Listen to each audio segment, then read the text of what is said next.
अब हम आपसे एक प्रश्न पूछते हैं कि आप इतने बूढ़े कौन से तारीख में हुए, कौन से बार में हुए है?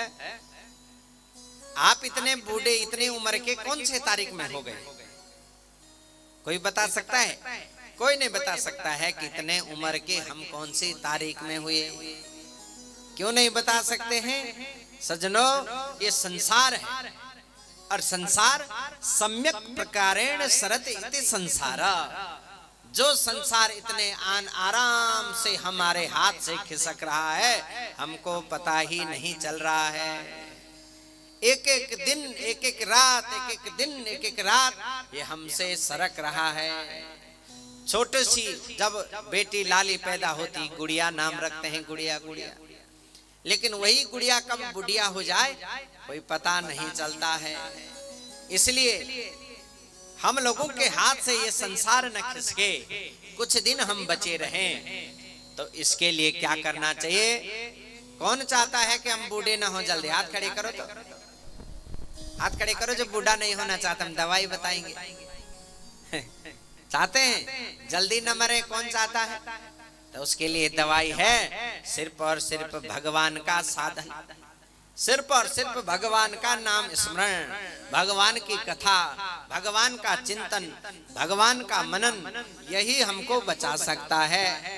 नहीं तो हमारा एक एक दिन खत्म हो रहा है, एक एक दिन हमसे छूट रहा है। सम्यक प्रकारेण सरत। इसलिए सज्जनों, अगर उस काल रूपी ब्याल के मुख में नहीं जाना चाहते हैं तो भगवान का मनन करिए, चिंतन करिए। डेली सूर्य भगवान को अर्घ्य दें, सूर्य भगवान की उपासना करें। जैसे आप लोग एक दो दिन पूर्व छठ पूजा थी, तो छठ पूजा इधर सभी लोग मनाते ही हैं। तो छठ पूजा में किसकी उपासना करते हैं? मुख्य उपासना सूर्य देवता की है, शायद सूर्य देवता की उपासना है। तो उस समय भी जो हमारे पुराने लोग थे, अनुभवी लोग, उन्होंने भी अच्छा त्योहार चुना।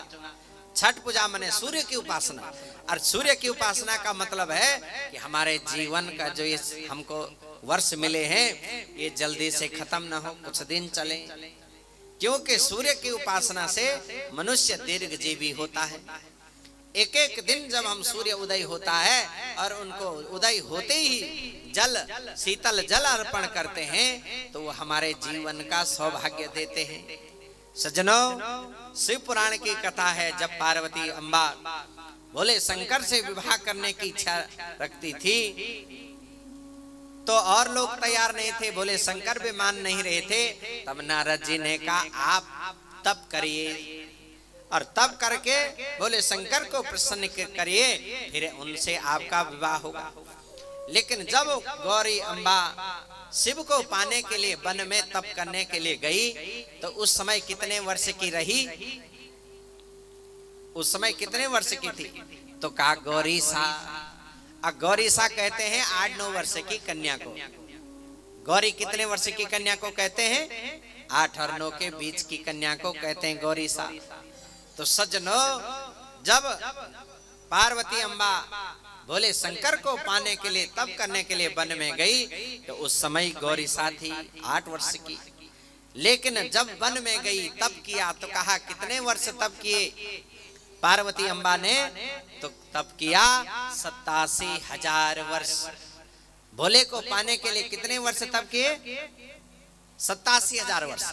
और जब 87,000 वर्ष तप करके पुनः घर आई और भोले शंकर के संग विवाह हुआ, कहा उस समय फिर गौरी और शिव का विवाह हुआ।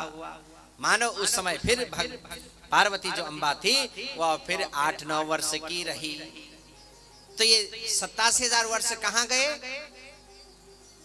तो सज्जनों, ये 87,000 वर्ष जब माँ भगवती पार्वती अम्बा तप कर रही थी, तो उस समय सूर्य भगवान ने उनका आयु का हरण नहीं किया, क्योंकि वो भगवान की आराधना में थी।